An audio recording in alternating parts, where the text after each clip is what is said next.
Hello everybody, my name's Maria. Welcome to my channel. So happy Tuesday everyone. So I am in my kitchen playing with my vegetables, summer vegetables, because it's like 90 degrees out there, 80 something at least. And what I started to make was Rae Drummond, Pioneer Women's Asian Noodle Salad, which she's doing with spaghetti, green beans, zucchini, and you can do any vegetables, but hers is carrots, cucumbers, seeded, some peppers, some cherry tomatoes or grape tomatoes. So I have a little bit of carrot, some little cherry tomatoes, which are really pretty. And I have some asparagus in here that I'm getting rid of, and some yellow, orange, and red pepper. And I had cooked up some cauliflower this morning, where I chopped some up to throw it into a minestrone I'm making. So that's one thing done. And I didn't make the Asian sauce. I made a olive oil and vinaigrette sauce, which is kind of silly, but I didn't have all the things to make an Asian sauce. I had a little bit of soy sauce, but I don't really want all that sodium. And I was thinking of making like a homemade hoisin type of sauce. I might put a little bit of Italian seasoning in it, but right now it's just got salt, pepper, parsley, basil, and what else do I have in there? Asparagus, green beans, peppers, tomatoes, spinach. Hers is on kale. You can use any combination, and then she uses a little bit of kale and I believe bean sprouts, which I can always go to the store and grab some bean sprouts and grab some kale and get a little bit of the Asian sauce I need to put on it, a little hoisin sauce, a little soy sauce, a little oyster sauce, sesame seed oil, rice oil. But for now I just used red wine vinegar and a little bit of olive oil, but you can add to it. So that's pretty much what I'm going to do. I'm just going to have a big bowl of that every day.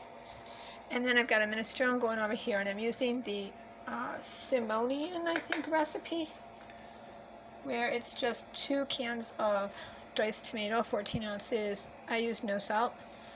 It's supposed to be 6 cups of chicken broth, low sodium. I used 4 cups, low sodium, and then 2 cups of water. It doesn't call for cauliflower and broccoli, but I was cooking it for the salad, so I threw some in. You know, it's like a minestrone. You just put what you got in it. I had some already opened cannelli beans and black-eyed peas and garbanzo beans, so they're in there.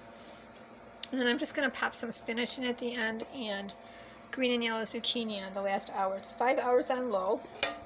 There's 1 potato in there. Calls for 2 Yukon Gold. I have the recipe over here somewhere.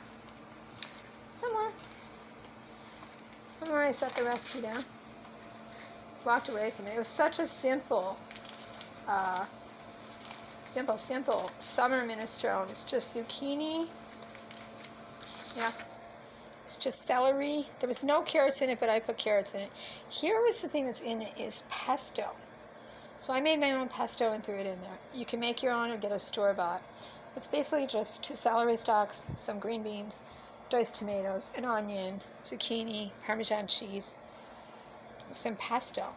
So I had my blender out anyways. I had some basil. I had some sunflower seeds. So I don't always buy the pine nut seeds. They're kind of expensive. You can use pistachio, or you can use any crushed seeds you want. I've had it with cashews and sunflower seeds. It's just olive oil, garlic, basil. Whiz that up in your blenders till it's like a nice little paste, and then just put some of that in there, which I did. And so my last 2 handfuls of spinach are going in there. At the last hour, I'm going to cut up half of a green zucchini and half of a yellow squash and throw that in with a handful of green beans, and it will cook 1 more hour. And then I'll have my freezer full of minestrone soup and my refrigerator full of yummy little packages of pasta and vegetables. And as the week goes on, or the weekend, I could throw egg over this. I could heat it up if I wanted to. I could heat it up and put some garlic on it and Parmesan cheese. I could just saute it. So there's a million things you can do with it. It's just nice to have. So I used linguini, I'm sorry. And I used about almost 3/4 of a pound. And I'm so glad I have my little purple bowls to put it in. Thank you to my cousin who gave them to me. Everything I do when I use something of yours, I remember to thank you. Because it made my kitchen easier to work with. I do cook a lot. I do. I don't eat it all myself, you guys. I really don't. I ration. I meal prep. I have a day where I do a lot of cooking.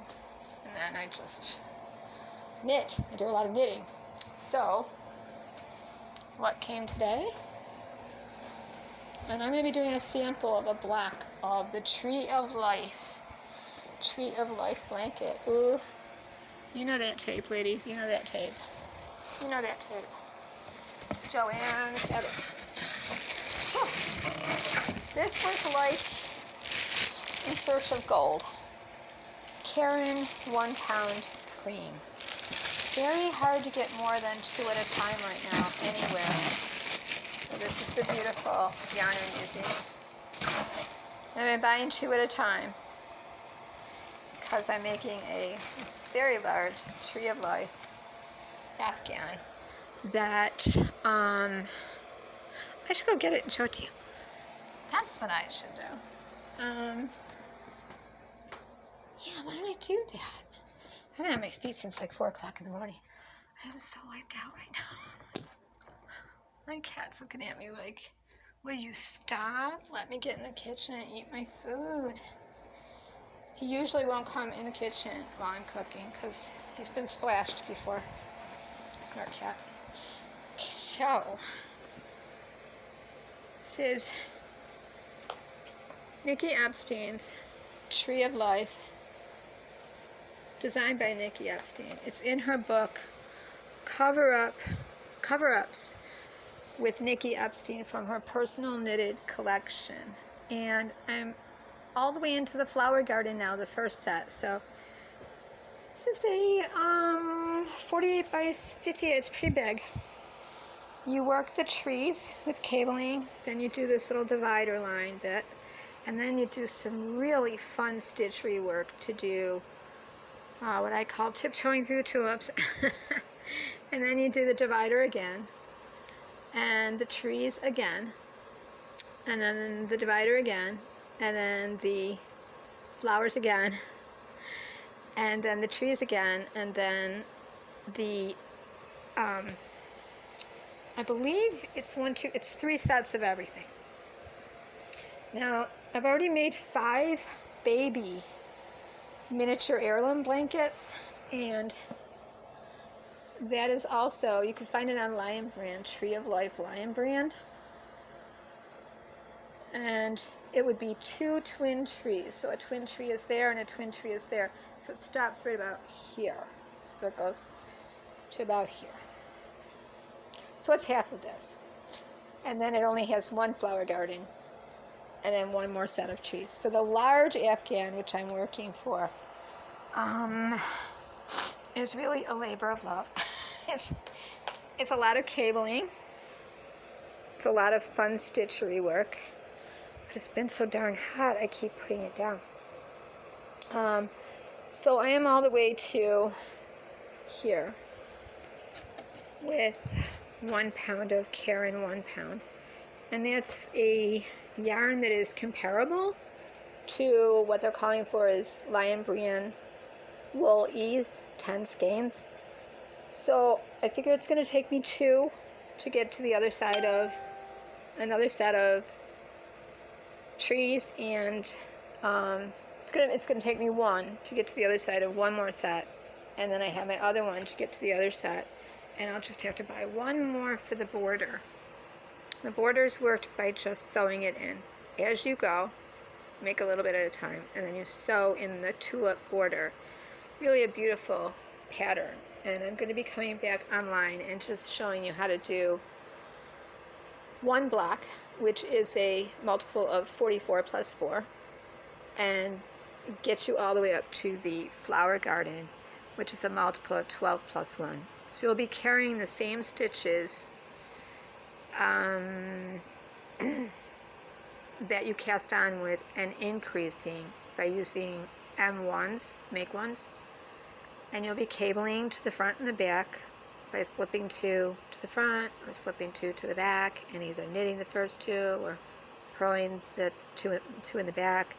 And then you'll also be doing 1 by 1 cable stitches and 2 by 1.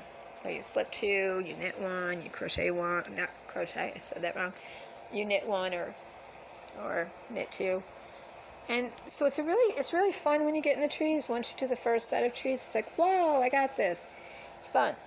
So even though the pattern says experienced or advanced or intermediate, depending on which one you download, if you know how to cast on, knit, purl, knit into the back of a purl, or purl into the back of a purl, or a P1B, or knit into the back of a knit, or K1B, knit 2 together, K2 OG, or purl 2 together, or purl 3 together, you can do this. I'd say the hard part of this, if you're a beginner, is making sure you get gauge, which is 18 stitches over 26 rows for the large, and I think it's 16 over 26 for the baby blanket. The baby blanket, the suggested yarn is 1 pound, no, not 1 pound. Baby, I'll have to check it out. I made 5 of them, I can't remember. It's Lion brand Pound of Love. And the suggested yarn is antique, but you can use any color, of course. And the suggested yarn for the large one is Lion brand Wool Ease. But if you get gauge, which is 4 by 4 inches or 10 by 10 centimeters, with whatever one you're doing, you can use a comparable yarn. The suggested needle size for this one is a US 8 5.0, and I got gauge with that one, with Karen 1 pound. For this one, you're going to want a circular cable that will carry at least 180 stitches. So like a 29 to at least, well, I would say a 39 to 40 inch cable. For the baby one, I'd say a 19 to 24 inch cable, knitting flat back and forth. And the most important thing to remember about this is your stitch count, and that your odd rows in the beginning are your right side rows, and they're the ones that you're going to be doing all your knitting what you see. So if you purl a purl, if you see a purl, you're going to purl it. If you see a knit, you're going to knit it. But the wrong side row, but the right side row, you're going to be doing all your cabling and your action stitches. And then you have to pay attention in the pattern when it says to turn, because then you're going to be doing the opposite to create an indentation here. So you'll be knitting what used to be the wrong side row, you'll be knitting on the right side row for a few rows. So that's all you really need to know how to do. Excuse me. And then you just sew in your border. And if you have any like little areas that you think look like holes on the side or whatever, they will come down and relax when you wash this. The way I do it is I fill up my tub with a no dye, no perfume type of a gentle soap, and just really just dip and swish, and then rinse and squeeze out very gently. And then I use my blocking boards. Usually somewhere my cat isn't going to be on the ground, and pin it. And in this type of weather, I could turn off the air conditioner and it would dry pronto. So don't be worried about if you're seeing little tiny holes on the side of your cables when you hold, especially when you hold it up, because they're supposed to be there. Like, see that? But when you wash it, they will relax and go down. And then in the flower garden area, you're going to need a crochet hook because you're going to be going 7 rows below all the time to the right of a stem you create and pulling up a loop and doing a PSSO where you're putting a long loop on your right needle and then you're knitting one and then you're passing that slip stitch over and you're making crisscross stems. And here you're just going to be making, it's kind of funny the way it's worded, but you're going to be making 7 stitches out of 1 stitch. Sort of like a cluster stitch or a bubble stitch or a popcorn stitch in crochet. And it's going to ask you to then purl 2 together, then purl 3 together, then purl 2 together, and then draw them all together. So it's just like a cluster stitch. And your little flowers will, they'll go both ways. They'll kind of like go in one direction and then another direction. And if you have to, like this one here is not, I don't even see it, but it's there. But what I'll do is, if some of them get a little flattened out, like that one's fine, but some of them get a little flattened out, you just go in and do a little duplicate stitch around it and let it lift up around it. It'll be fine. Do it from the back and just make it pop up a little bit. And it's been a really, really, really fun pattern to do. So I'll come back later in the week and show you just how to cast on and get the trees started, and then the flower garden, because a lot of people get stuck on that. And but there is a notebook, a Lion Brand notebook for the Tree of Life blankie and the Tree of Life Afghan. Depends on where you look. Some places on Ravelry or All Free Knitting or Lion Brand, or actually Nicky Epstein's book is calling this the Trees Breathe. Trees Breathe. And I understand what she means, boy. If you don't follow your stitch count, you guys, see right here, these little holes here, they will go down when I wash and block it. If you don't follow your stitch count, you could end up with trees breeze, like trees in the wind, like just little branches all over the place, but not connected to your trunk of your tree. So I'd say the stitch count, as you're increasing and then as you're decreasing around the trees, is the most important. And to remember that you're always going to have 4 stitches, edge stitches, in the beginning and at the end of each repeat. So a repeat is a twin tree. So at the beginning and in between, and at the beginning or at the end, and then at the beginning again, and at the end. So for this one, you'll be carrying an extra 20 stitches, and 4, 8, you'll be carrying an extra 16 stitches for the baby blanket. Then when you get to the divider area, you'll just be staying with your cast on. It should be back to your cast on area. What it doesn't tell you though is when you get to the flower garden area, you're going to drop those. You're not going to have those side stitches anymore. You're just going to keep to whatever the pattern says, the established pattern for 12 plus 1. It'll ask you to increase, so you'll have like 181 stitches, and then on your final row, it'll ask you to knit 2 together to go back to 180. So it's a really cool pattern. Keeps your mind busy and your hands busy. It's been keeping my cat busy watching me. But man, it's been hot to do it.